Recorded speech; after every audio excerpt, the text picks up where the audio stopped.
저 불려시 같은 년이 뭐? 가슴을 치며 반성을 했어. 그래서 사과하고 싶어. 효도 여행을 보내줘? 옛다, 이 포로즈만도 못한 인생들아. 내가 살다 혓바닥에 뱀 수십 마리나 앉은 너희같이 음흉한 애들은 처음 본다. 난 더 이상 너희들 부모 노릇할 생각 없으니까 두 번 다시 내게 연락하지 마로. 차마 저것들을 가족이라고 하기엔 그저 옥장이 무너져 내렸습니다. 저보다 다사다난한 인생을 사는 분들이 많으시겠지만 가족이라 여겼던 아들 며느리에게 어처구니 없고 충격적인 일을 당했던 사연을 용기 내 이곳 썰맘에 꺼내나 봅니다. 제 사연을 들으시고 따끔한 조언이든 따뜻한 위로든 부탁을 꼭 드립니다. 안녕하세요. 딸 덕분에 불상사에서 기적적으로 벗어난 67살 정현남이라는 할머니입니다. 이곳의 사연을 들으면 기함할 만한 일도 많겠지만 따뜻한 사연들도 많아서 평소에 무척 즐겨 듣고 있답니다. 다른 분들의 기적 같은 이야기나 가족 간의 끈끈한 사랑 이야기를 듣다 보면 어지럽던 제 마음도 함께 편안해지는 기분이 들거든요. 그리고 한편으로는 행복하게 살아가는 가족이 이렇게나 많은데 왜 제 아들은 그렇게밖에 자라지 못했던 건지, 내 자신이 자식을 그렇게밖에 키우지 못한 못난 엄마인 것 같아 한스럽기도 하죠. 앞에서 감을 잡으셨듯이 제 사연이 비록 따뜻하지 못하겠지만 여러분들께 도움이 되었으면 해서 이렇게 사연을 보내게 되었어요. 부디 제 사연을 듣고 많은 분들이 혹시 모를 사건 사고를 방지할 수 있길 바라면서요. 저는 남편에게 시집을 온 후 쭉 강가 앞 시골집에서 살고 있습니다. 집 바로 옆에 큰 값어치가 없는 땅에서 작은 농사를 지으며 말이죠. 그리고 우리에겐 일남 일녀가 있었는데 남편은 특히 둘째인 딸을 예뻐했어요. 바로 아들과 딸의 성격 때문에요. 엄마, 아빠, 이거 홍삼이야.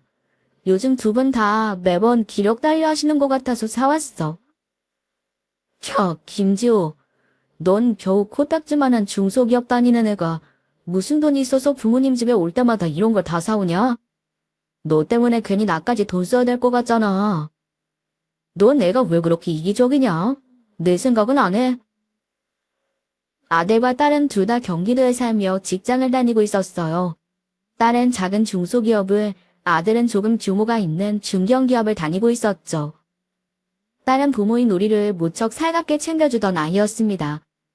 반면 생전 우리에게 안부 전화 한 통 없던 아들은 그런 딸을 못마땅하게 여겼어요. 괜히 자신이 더 비교된다면서 말이죠. 그랬으니 남편이 딸을 더욱 좋아한 건 두말해봐야 입만 아픈 일이었습니다. 그리고 그런 남편은 중풍으로 쓰러져 투병 생활을 하다 아들의 나이 20대 후반에 그만 세상을 떠나고 말았어요. 마지막까지 마비되어 어눌한 바람으로 아들을 사람 만들지 못하고 떠나는 것이 한스럽다며 아들 걱정을 하면서 말입니다. 딸은 나이 30에 아들보다 먼저 결혼했습니다. 딸과 다른 중소기업에 다니고 있던 사위는 유쾌하고 마음 따뜻한 사람이었어요. 장모님, 이번 주말에 저희랑 바다 가서 회도 먹고 바람도 쐬고 오지 않으실래요? 할아버지 아래서 자란 사위는 저를 보면 어릴 적 돌아가신 어머니 생각이 난다며 제게 무척이나 잘했습니다. 혹시 딸 부부에게 부담이 될까 제가 한사코 거절하는데도 사위는 일부러 더 자주 찾아와 혼자 무료하게 지내던 제 말동무가 되어주고 저를 데리고 산이며 바다며 바람을 쐬러 다녔죠. 솔직히 남편 잃고 시골에서 혼자 살아가느라 많이 외롭고 우울하던 차에 사위의 그런 행동은 무척이나 고마웠습니다. 그런데 아들은 그런 사위가 못마땅했던 모양이더군요. 아주 다들 효자납셨네. 먹고 살기가 덜 팍팍한가 보지? 이 집에선 예전이나 지금이나 나만 왕따네 왕따야. 정훈아, 왜 말을 그렇게 하니? 말을 못되게 하면 대가는 언제나 너한테 고스란히 돌아오는 법이다. 아들은 자기 여동생에게처럼 사위에게도 자격지심을 느끼는 것 같았어요. 저는 그런 아들은 암울할 수밖에 없었고 아들은 날이 갈수록 의기소침해졌네요. 사위는 자신 때문에 아들과 가족 사이가 틀어지는 것 같아 괜히 걱정을 하더군요. 그럴수록 딸은 자기 오빠를 더욱 못마땅하게 여겼습니다.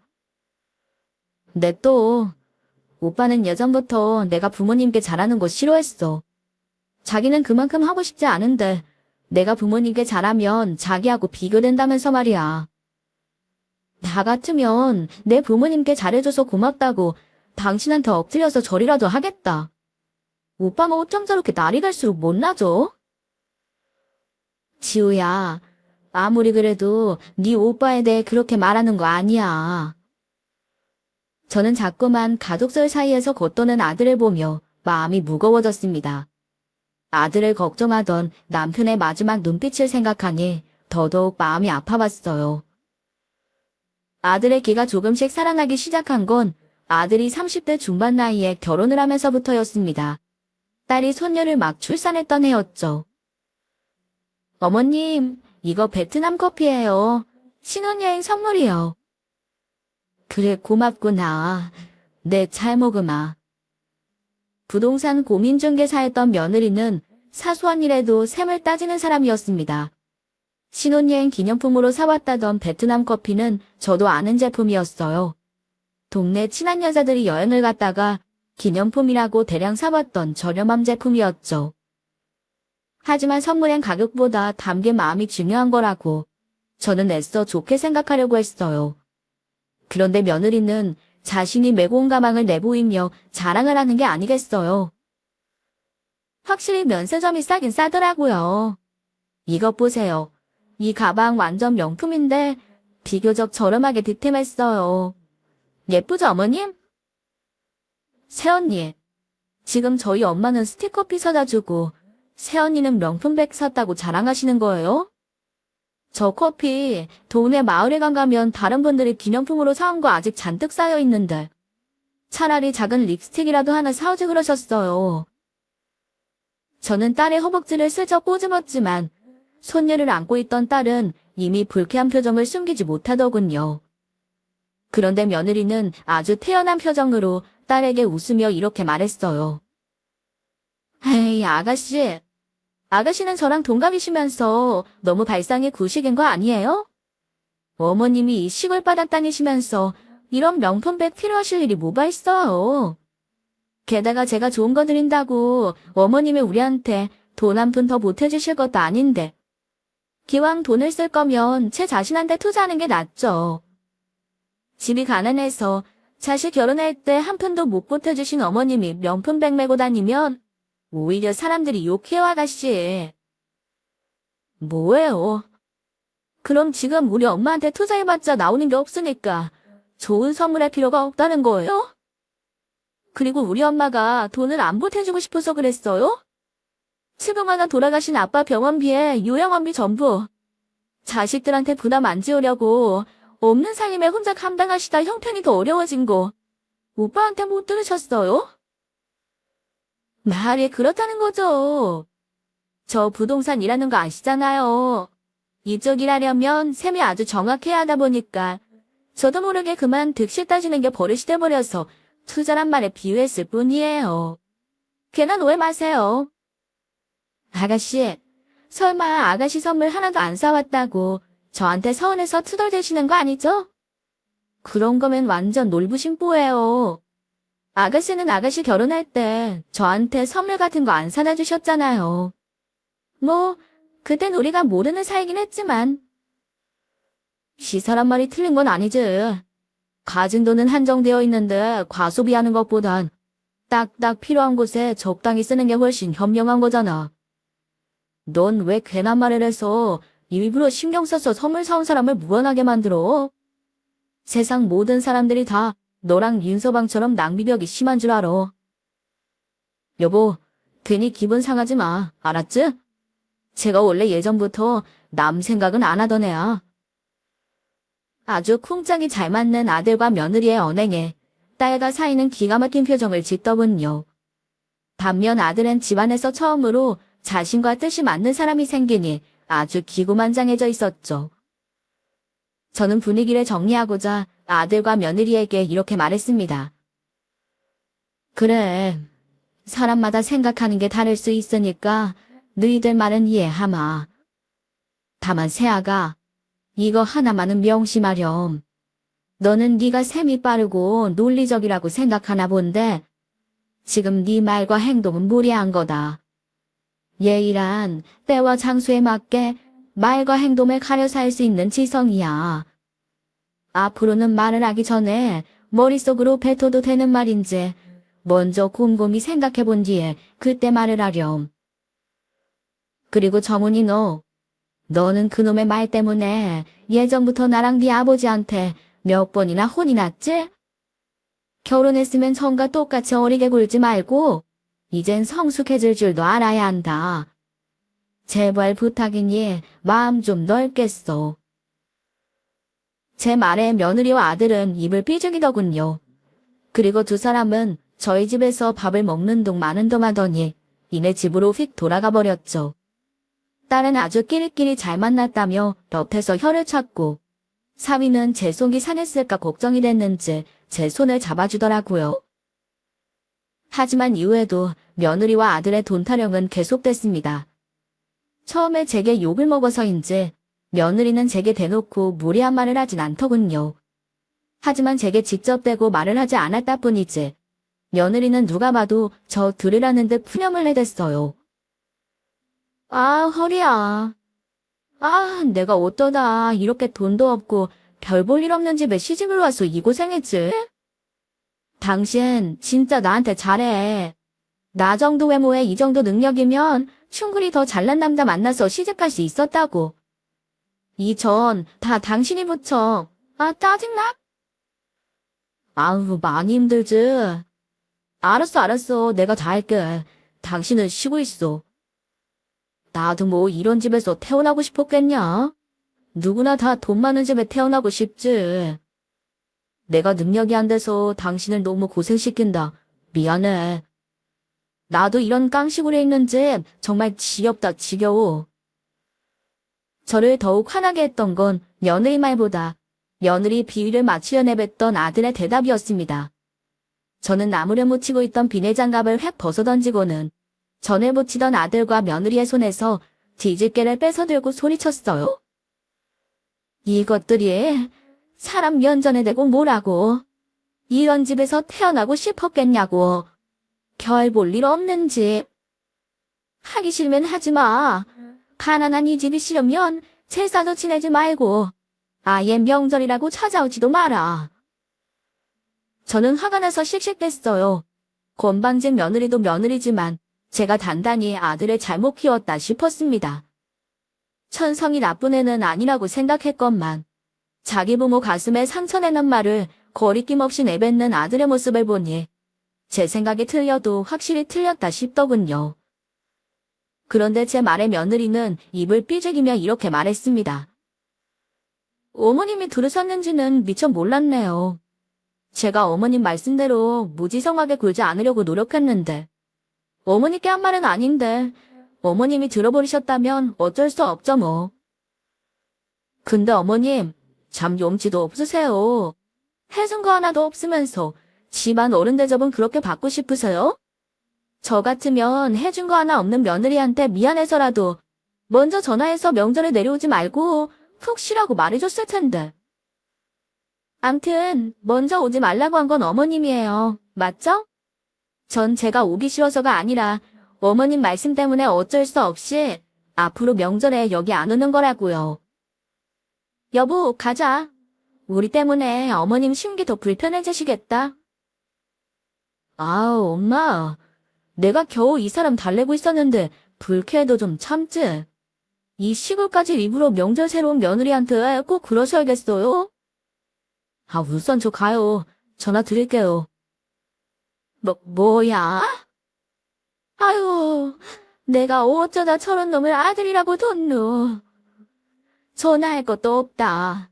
너희 둘 다 썩어 빠진 정신머리에 고쳐먹기 전까지는 나한테 연락할 생각하지도 마. 아들은 곤란한 표정을 지으며 며느리를 쫓아나갔습니다. 저는 하다만 음식들이 널려있는 주방과 거실을 멍하니 바라보다가 펑펑 울고 말았어요.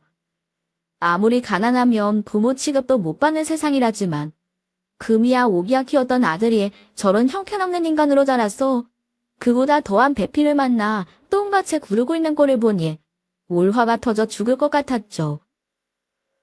다음날 사돈 댁에서 곧장 저희 집으로 온 딸과 사위는 전날 있었던 일을 듣고는 화를 참지 못했습니다. 뭐, 그걸 그대로 가게 내버려뒀다고. 엄마 혼자 남은 음식들도 다 하고? 그럼 무릎 아픈 내가 쫓아가서 머리끄댕이라도 잡으지? 그러다 내 무릎 먼저 나갈 일 있니? 음식이야 평생 해온 거 혼자서 뚝딱 하지. 내가 이깟 얼마 안 되는 명절 음식 혼자 다 못해서 걔네를 시켰겠니? 어른이 일하는데 가만히 있게 볼 줄 알까봐 일부러 밀가루까지 다 묻혀준 전만 좀 붙이라고 제일 쉬운 일 시켜놓은 건데 그게 싫다고 거실에 앉아서 하루 종일 투덜투덜. 다음부터는 걔네가 또 음식하러 온다고 해도 내 쪽에서 먼저 사절이야. 며느리는 결혼한 지 3년 만에 아들을 낳았습니다. 며느리가 출산을 하다 위험한 상황까지 갔었다는 아들의 말에 마음이 약해진 저는 어영부영 아들 부부와 다시 조금씩 왕래하기 시작했어요. 며느리는 여전히 제게 뾰루통했지만 손주 보고 기분 풀라며 관계 회복을 위해 노력하는 아들의 얼굴을 봐서 저는 며느리의 무리한 태도를 애써 참았네요. 그렇게 아들이 결혼을 한 지 5년이라는 시간이 흐른 어느 날이었습니다. 진동이 울려 휴대폰 화면을 들여다본 저는 깜짝 놀라고 말았습니다. 휴대폰 액정에는 제게 전화를 먼저 걸 거라고는 전혀 예상치도 못했던 인물의 이름이 떠 있었거든요. 어머님, 잘 지내셨어요? 그래. 어쩐 일이니? 네가 먼저 나한테 전화를 다 하고. 그 사람은 바로 며느리였습니다. 그런데 며느리는 웬일인지 굉장히 상냥한 목소리로 제게 사근거리더군요. 다름이 아니고요. 어머님, 제가 그동안 어머님께 잘못을 너무 많이 했던 것 같아서요. 죄송한 마음에 어머님 동남아로 여행 보내드리면 어떨까 해서 연락드렸어요. 뭐, 여행? 왜 갑자기 안 하던 짓을 하니? 그냥 주말에 영화를 하나 봤는데 부모님 사랑에 대한 내용을 다룬 영화더라고요. 그걸 보니까 평생 고생하면서 제 남편 키워주신 어머님께 제가 못할 짓을 많이 했던 것 같아서 너무 부끄럽고 반성이 됐어요. 그래서 너무 늦지 않았다면 이제라도 어머님께 잘해야겠다는 생각에 이렇게 전화드린 거예요. 제가 생각해도 그동안 제가 어머님께 너무 심했어요. 죄송해요. 어머님, 이 여행 그렇게 비싼 거 아니고 제가 아는 여행사 통해서 싸게 갈 수 있는 패키지거든요. 어머님 동네 친한 친구분들 2분 계시잖아요. 그분들이랑 함께 다녀오세요. 네? 이렇게라도 사과하고 싶은 며느리 마음 좀 받아주세요.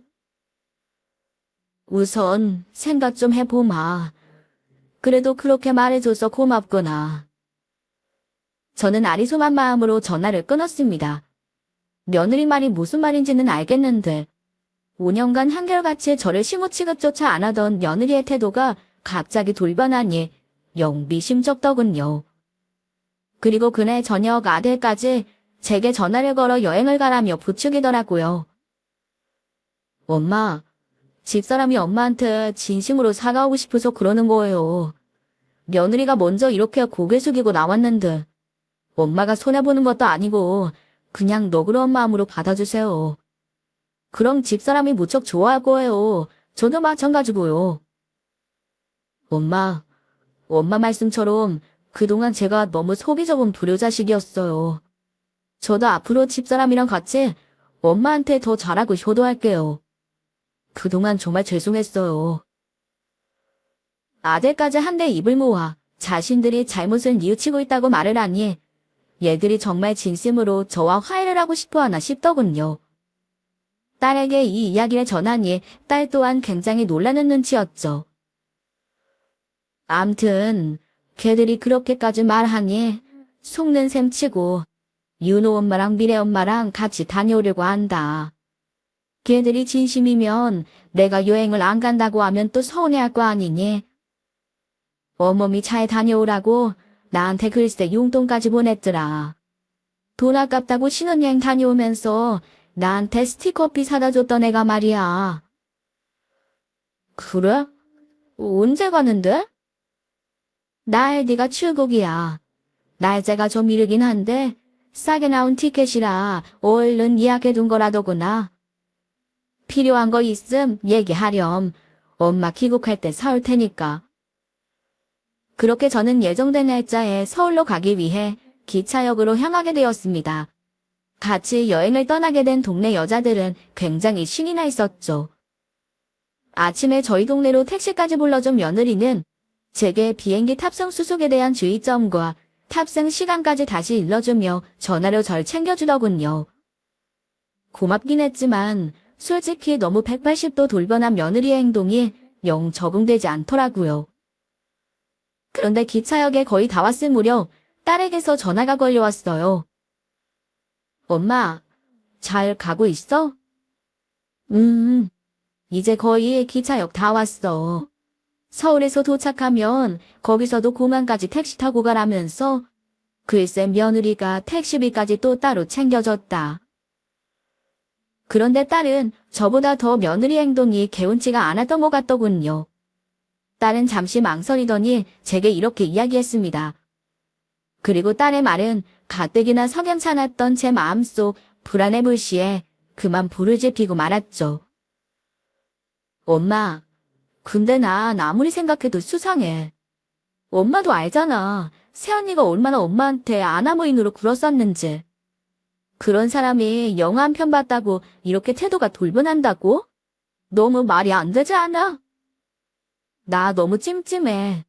설사 새언니가 진짜로 뭔가 심경의 변화가 있었다고 한들 그렇게 계산적인 사람이 수백만 원씩 자기 돈 들여가면서 엄마랑 엄마 친구들까지 이렇게 공짜로 여행 보내줄 리가 없어. 분명 무슨 꿍꿍이가 있다고.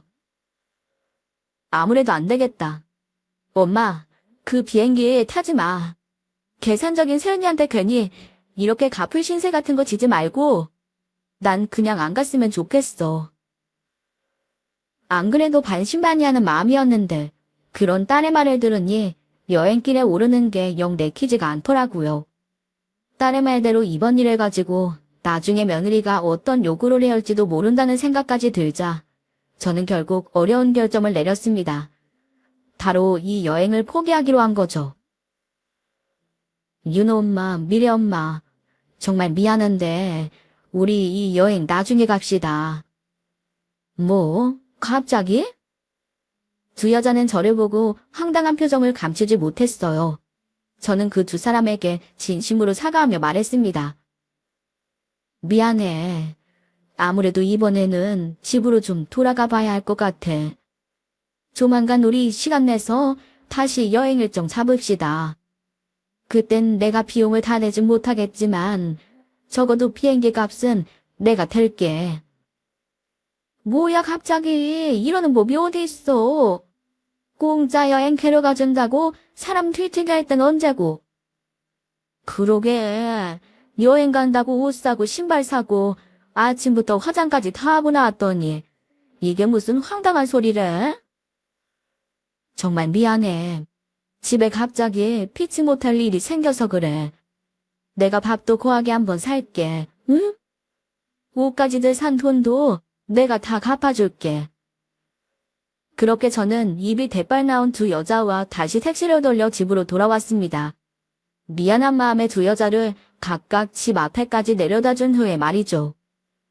그리고 집 앞에 도착한 저는 눈앞에 펼쳐진 기야말 만한 광경에 입을 다물지 못했습니다. 기사님, 여기 오라이 오라이. 저희 집 앞에는 포크레인과 이사짐센터 트럭이 들어서 있었어요. 그 근처에는 안전모를 쓴 인부들과 각종 공사 자재들이 이곳저곳에 있더군요.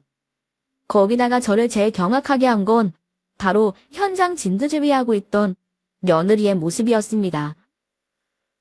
자, 안에서 이사짐 뺄 동안 여기 담장부터 빨리 허물자고요. 시간 없습니다. 예, 너 지금 내 집에서 뭐 하니? 저는 며느리를 보고 소리를 빽 하고 질렀어요. 그제야 저를 발견한 며느리는 저를 보고는 까무러치게 놀라면서 굉장히 당황하더군요. 어머님, 여기로 어떻게? 분명 아침에 택시 타고 기차역으로 출발하셨다고.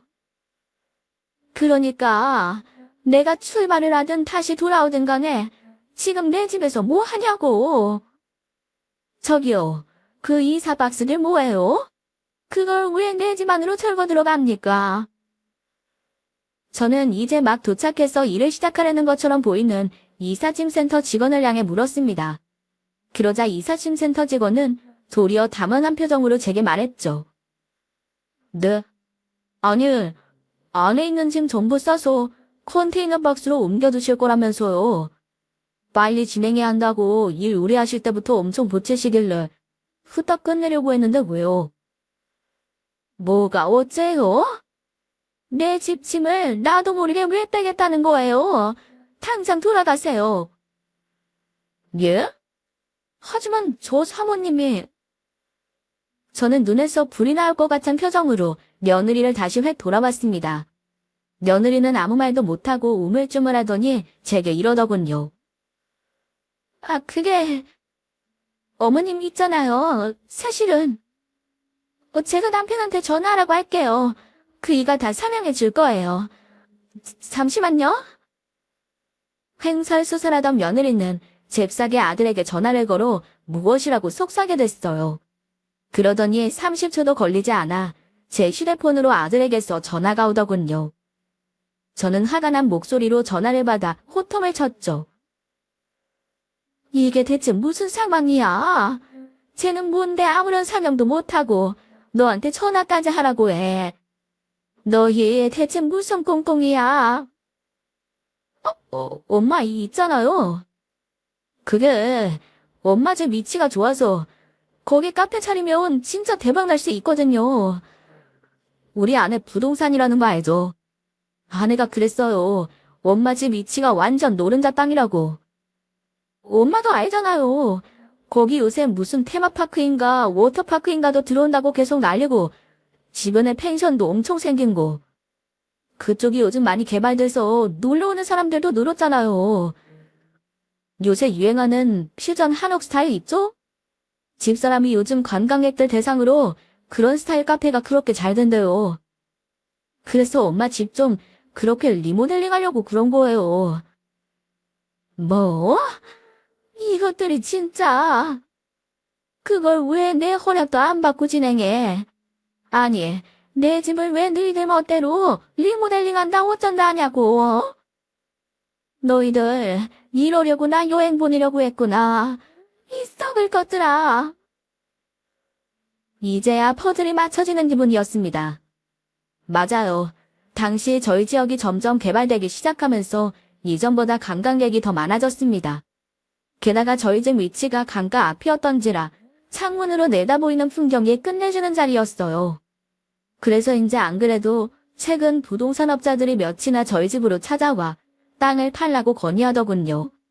펜션이나 카페 짓기에 알맞은 부지라면서요. 물론 저는 남편과 살던 이 집을 허물고 싶지 않아 전부 다 거절했지만요. 그런데 부동산에 대해서 빠삭했던 며느리는 그걸 알고는 아들과 짜고 이런 말도 안 되는 음모를 세웠던 겁니다. 엄마가 땅 팔라는 걸 죄다 거절했다는 얘기를 들었는데 우리가 아빠랑 살던 그 집 리모델링해서 카페 차리자고 미리 말했으면 엄마가 허락했으려고요. 거절할 것 뻔히 아니까 말 안 하고 우선 몰래 진행시키려고 한 거죠. 그러니까 왜 내 의사와는 상관없이 너희들 마음대로 카페를 차리냐고. 오면한 내 집을. 이놈아, 내가 너 때문에 너무 한스러워서 죽어서도 눈을 제대로 못 감겠다. 예전부터 인색하기 짝이 없이 굴더니 어디 저보다 더한 여자를 데려와서 그 치마폭에 푹 쌓여서 애미도 못 알아봐. 네가 어떻게 그 집을 탐을래? 그럼 난 어디서 살라고? 솔직히 톡까놓고 말해서 엄마도 나중에 우리한테 고마워할걸요? 엄마가 돈이 있어요, 재산이 있어요. 가진 건 딸랑 그 집 하나가 전부잖아요. 카페에서 수익 나면 다달이 엄마한테도 생활비 좀 챙겨줄게요. 예? 읍내 작은 방도 하나 구해드릴게. 우선 거기서 살면 되잖아요. 엄마가 아들 결혼할 때 해준 게 뭐가 있어요. 그때 못 해준 거 이렇게 아들한테 좀 준다고 생각합시다. 예? 뭐라고? 널 낳아주고 키워준 어미한테 그게 할 소리냐? 내가 평생 살던 집을 너희들 멋대로 빼앗아가서 너희들 배만 벌리고 나한테 몇 푼 떼어주는 걸로 너희들 양심을 챙기겠다고? 머리에 어다르고 오다른 거지. 또 무슨 말을 그렇게 하세요. 막말로 어차피 엄마 돌아가시면 그 집 나한테 올 거 아니에요. 내가 장남인데다 대를 잃을 아들까지 앞마당에 당연히 그 집엔 제 지분이 가장 크죠. 지옥엔 어차피 남의 집 귀신이 되는데 어차피 물려받을 거 미리 좀 받아서 먹고 살자는데 왜 도움을 안 주세요?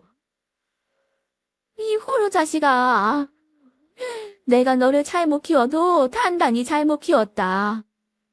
뭐냐, 고태 만드는 부모는 부모 취급도 안 한다 이거지? 알았다. 너 또한 하든 내 인생에 도움이 안 되니 앞으로 나도 널 자식으로 생각 안 하련다. 넌 이제 내 아들 아니야.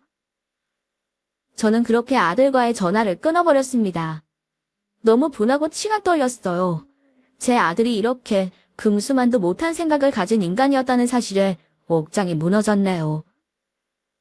그런데 더 화가 나는 건 제가 아들하고 정신없이 싸우는 사이 제 눈치를 살살 보던 며느리가 공사를 진행하려고 시도했다는 겁니다. 며느리는 제 눈치를 보며 포크레인 기사에게 손짓을 하더군요. 며느리의 손짓에 포크레인 기사는 저희 집 옆에 담장을 허물려 포크레인을 운전하기 시작했죠. 그 모습을 본 저는 마당의 소화전 안에 있던 소화기를 꺼내들어 안전핀을 뽑았습니다. 그리고 며느리와 포크레인 기사, 그리고 인부들 향해 미친 듯이 소화기를 뿌려댔어요. 예끼 인연놈들아, 이거나 다 처먹어라. 어머님. 아주머니, 그만하세요. 그만하긴 뭘 그만해. 당신들 다 누구 허락받고 여기 왔어? 집주인 허락 없이 집이나 기물에 손대는 거 다 불법인 거 몰라? 다들 콩밥 한번 먹어볼래? 며느리와 포크레인 기사 그리고 인부들은 모두 혼비백산이 되었어요. 저는 생명을 다한 소화기를 그들 앞에 던져버렸습니다.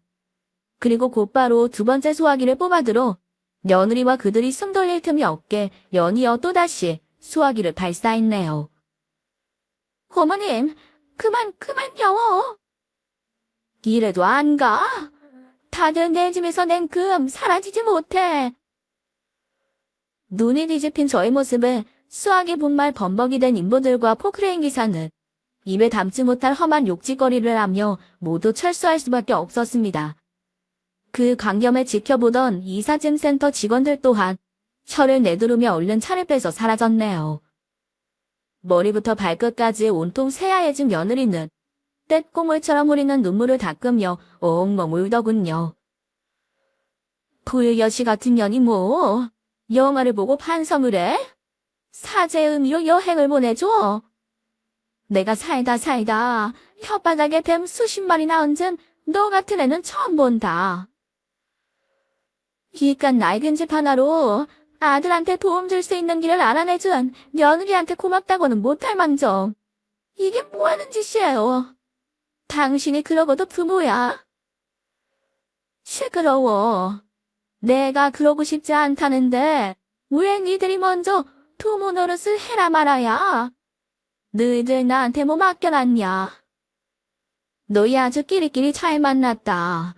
인간 구실 못하는 것들끼리 아주 쌍으로 치란이 났어. 경찰 불러서 쫓아내기 전에 얼른 안 꺼져. 어디 그 꼴로 스갑 한번 차볼래? 가택 침입하고 기물 파손 미수 혐의로 잡혀가 본 뒤에야 그때 정신 차릴 거야? 제가 경찰을 운운하니 그제야 며느리는 한심하게 울어제끼며 멀리 집천해놓은 자신의 차를 타고 사라지더군요. 저는 허탈한 마음에 바닥에 털썩 주저앉았습니다. 그리고는 남편을 부르며 저 또한 엉엉 울어버렸네요. 내 배 아파서 낳은 내 자식이 제 뒤통수를 쳤다는 사실에 너무 기가 막히고 서러워서 말입니다. 소식을 들은 딸과 사위는 회사에 휴가를 내고 손녀와 함께 다음날 저희 집으로 달려왔더군요. 장모님, 괜찮으세요? 엄마 괜찮아? 많이 놀랬지? 진짜 그 년놈들 쌍으로 미친 거 아니야? 어떻게 음흉해도 그렇게 음흉할 수가 있어? 괜찮다. 아휴, 다 내 팔자야. 이게 다 내 탓이지 뭘. 내가 자식 교육을 잘못 시켜서 내 아들을 괴물로 만들어버렸어. 그게 왜 엄마 탓이야. 그놈이 태어나길 그렇게 못나게 태어난 탓이지. 괜히 자책하지 마, 엄마. 그날 사위는 온종일 수학의 가루로 엉망이 된 제 마당을 쓸고 정리해 주었어요. 제가 만류해봤지만 착한 사위는 제게 이렇게 말해주었죠. 하지 말게 윤서방. 내가 나중에 정리함세. 아니에요, 장모님. 제가 장모님께 해드릴 수 있는 게 이런 몸 쓰는 일밖에 없어서 오히려 죄송한데요. 마당 청소를 하는 사이 옆에서 딸은 아들에게 전화를 걸더군요.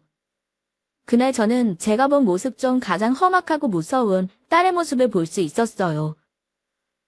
야, 이 뚱뚱에 튀겨서 사지를 절단 내버려도 시원찮을 자식아. 네가 오빠라고 좀 대우해줬더니 아주 간이 배 밖으로 나왔구나. 감히 엄마를 속이고 엄마 뒤에서 그딴 짓을 벌여? 이게 어디다 대고 오빠한테 육지거리야. 가뜩이나 기분 들어 죽겠는데 불난 집에 부채질 할래? 오빠. 야, 오빠 대접 받고 싶으면 너나 엄마한테 엄마 대접부터 해. 넌 네가 필요할 때만 손윗 사람 대접받고 싶고 부모된 돌이 찾냐?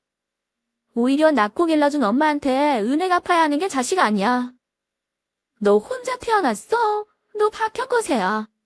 엄마 도움 없이 아래서 태어났냐고. 너 한 번만 더 자식이랍시고 엄마 눈앞에 나타나 봐. 그땐 내가 너 정말 흙으로 돌아가게 해줄 거야. 그땐 엄마 집 마당에 소화기 분말가루가 아니라 네 뼈가루가 굴러다닐 거니까 배짱 있으면 어디 한번 와봐 이 쫌생아. 그리고 너 결혼 한번 잘했더라? 앞으로 서로 방생해서 괜히 남들한테 피해주지 말고 평생 둘이서 오순도순 제발 잘 살아라. 딸은 전화를 끊고도 화를 참지 못해 한참을 씩씩댔습니다. 저는 저희 딸이 그렇게 말싸움을 잘하는 줄 정말 처음 알았어요. 속상한 와중에도 너무 놀라 벙찐 저를 보며 사위는 허허 웃어 보이더군요. 보셨죠? 지우 무서운 거. 그래서 저는 지우한테 절대 안 대듭니다, 장모님. 사이의 농담에 저는 어이가 없어서 그만 피식 웃어버리고 말았습니다. 그리고 그 다음날 며느리에게서 전화가 한 통 걸려왔어요. 받지 않을까 했지만 아들에게 절연을 선고했던 것처럼 며느리와 인연도 잘라내버리고자 저는 전화를 받았네요. 그런데 제게 전화를 건 며느리는 울며불며 다짜고짜 애원을 하더라고요. 어머님, 저희가 잘못했어요. 한 번만 용서해 주세요. 네? 마지막으로 자식 목숨 한번 살려준다고 생각하고 그 집 그대로 공사 진행하면 안 될까요?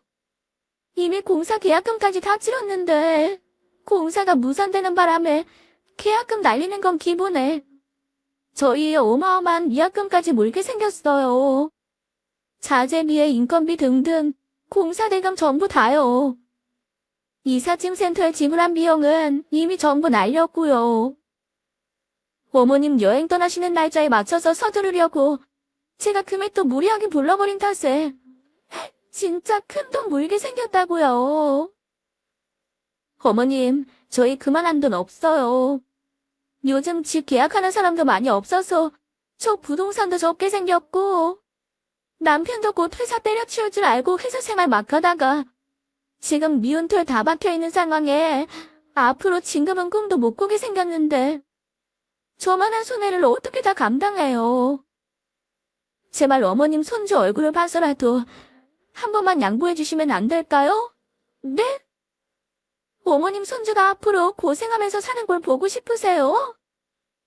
어머님 제발 저희 좀 살려주세요. 며느리는 손주까지 내세우며 애원을 하더군요. 한심했습니다. 하지만 저는 아들 부부를 절대 도와줄 생각이 없었어요. 저는 며느리에게 단호하게 이야기하곤 전화를 끊어버렸죠.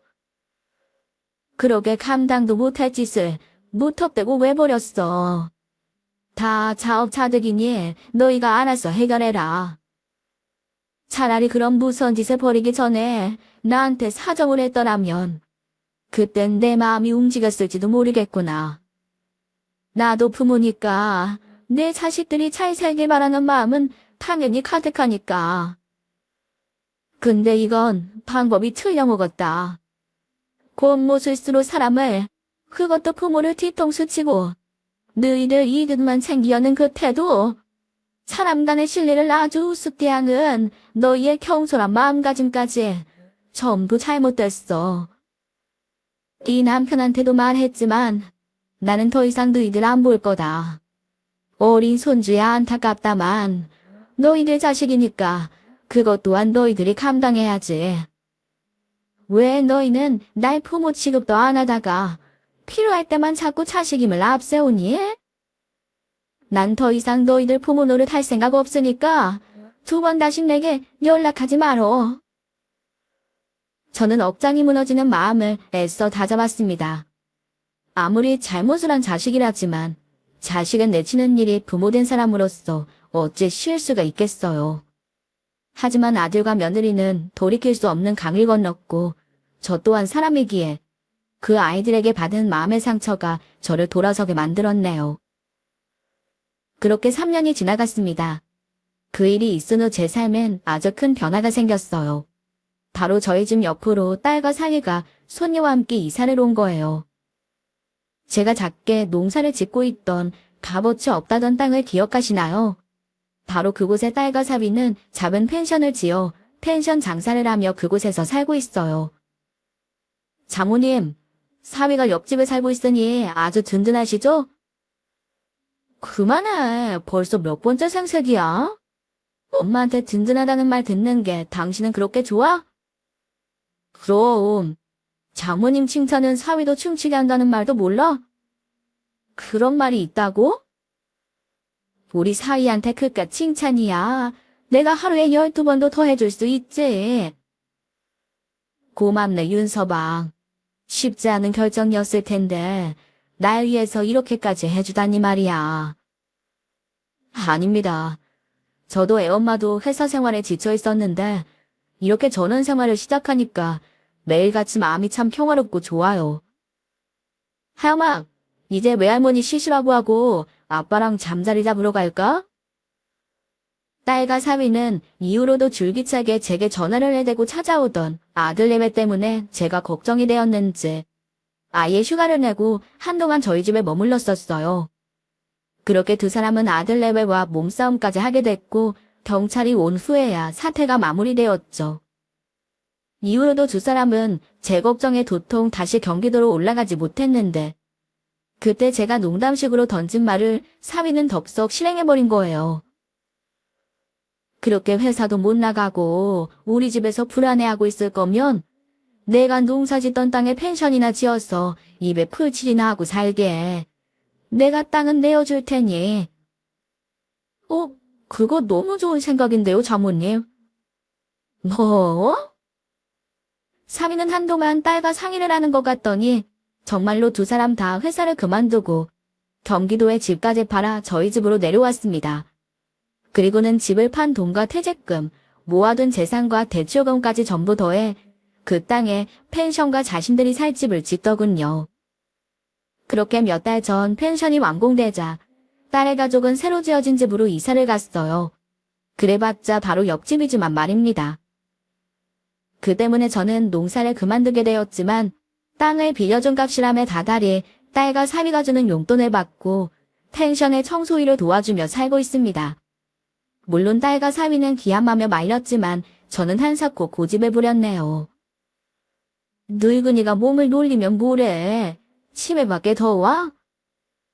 제 고집을 꺾지 못한 딸과 사위는 그럼 인건비라며 제게 월 150만 원씩을 더 얹어주었어요. 저는 고작 일주일에 2, 3일 정도, 그것도 2시간밖에 돕지 않는데 줘요. 다행히 딸부부의 펜션은 점점 입소문이 나고 있는 것 같더군요. 덕분에 성수기와 주말엔 늘 만실을 유지하고 있어요. 펜션이 잘 되는 건 전부 딸부부의 정성스러운 고객 응대와 내부 관리 덕분이죠. 1년 전 아들에게서 문자가 한 통 왔습니다. 엄마, 지훈애한테 집 옆에 땅 내어주셨다면서요. 예전엔 아버지가 그렇게 딸만 예뻐하시더니 결국 엄마도 똑같네요. 엄마한테 잘하는 자식이 아니면 자식도 아니라 이거죠? 아들은 쫄딱 망하게 해놓고 그렇게 예뻐하던 딸이랑 사위랑만 행복하니까 좋으세요. 정작 엄마가 망하게 한 아들 부부는 지금 겨우 숨만 쉬고 살고 있는데요.